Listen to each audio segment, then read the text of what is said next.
After being one of the worst factions enlisted for a while, Japan has officially made a massive comeback.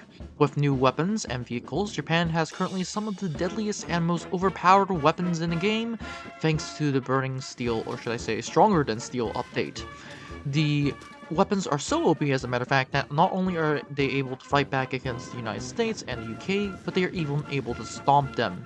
In this video, we'll cover how Enlisted has made Japan overpowered and how it can do to balance things out. With that said, let's get started. Of course, this video has been made possible for the friends at Discord, meaning you haven't liked, subscribed, or joined Discord. I highly suggest that you do. With that said, let's get started. Starting up, we have the Type A automatic rifle. This is a Japanese FG42-2 with 30 rounds instead of 20. It has really good sights and a really good rate of fire. A little bit too fast for my liking, but that's alright. Essentially, it is much better than the American F2, or should I say M2 carbine, which is, it's good, but not as good as the Type A automatic rifle.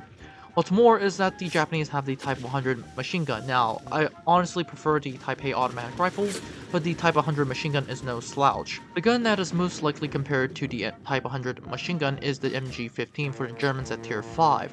Unlike the MG15, the Type 100 machine gun has both better recoil and controllability, with an even better fire rate, since the original one for my liking, or should I say the original MG15, was just too fast. The Type 100 fixes that problem and gives us a better recoil and controllability.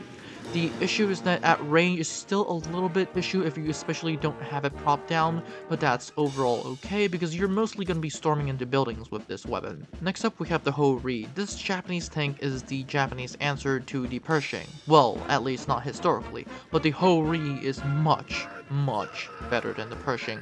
For one, the Pershing has a good gun. The Ho-Ri just has a better gun.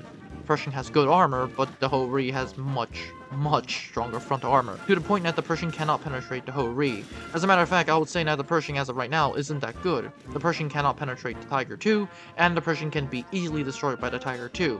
The Ho-Ri is essentially the Japanese Tiger, with the Ho-Ri having a 105mm gun, and the Pershing's armor able to be instantly penetrated by said 105mm gun.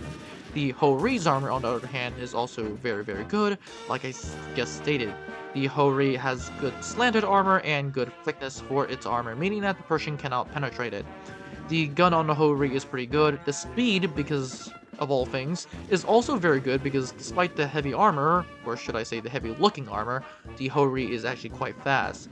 The only issue is that the Ho-Ri is a tank destroyer, which is a good side and a downside in the sense that because the Ho-Ri should be facing the tank, the enemy tank can't penetrate you, and thus the Ho-Ri should be used at range, which kind of indicates that players, when using the Ho-Ri, should be gray zone camping. But the only issue with the tank is that it doesn't have a machine gun, meaning that if you actually do come into range or go close, it will be actually vulnerable, and not to mention the side plates are nothing too good, so don't come in the side. The planes are really good, especially in dogfighting against the American planes, which is what Japan has technically made their planes for. Thus, Japan has become much stronger than it used to be. As a matter of fact, I was saying that Japan is much better than the United States right now. Thus, what I think Enlisted should do to balance things out, especially against Japan and America, is that the United States and the Soviet Union should be able to fight against Japan. What I mean by that is that Enlisted should essentially add maps like Manchuria, Gaul, in which Japan can actually fight against the Soviet Union. Not only does that make it historically some sense, but most importantly, it balances things out. Not only that, I think Enlisted should actually buff the United States right now. For example, the Germans are able to stomp the Americans, the United States is able to get stomped by Japan, so that's going to be an issue. Therefore, I suggest better equipment for the United States, especially their heavy tanks, because as of right now, even though the Pershing is strong, it is not as strong as the Tiger II-H. So that's that. Overall, I think Enlisted should buff the United States and add the Soviet Union to fight against the Japanese in the next update. But that's that. What do you guys think about this update? What do you guys think about Japan in this update? Have a great day. Don't forget to like, subscribe, and join the Discord, and I'll see you in the next one.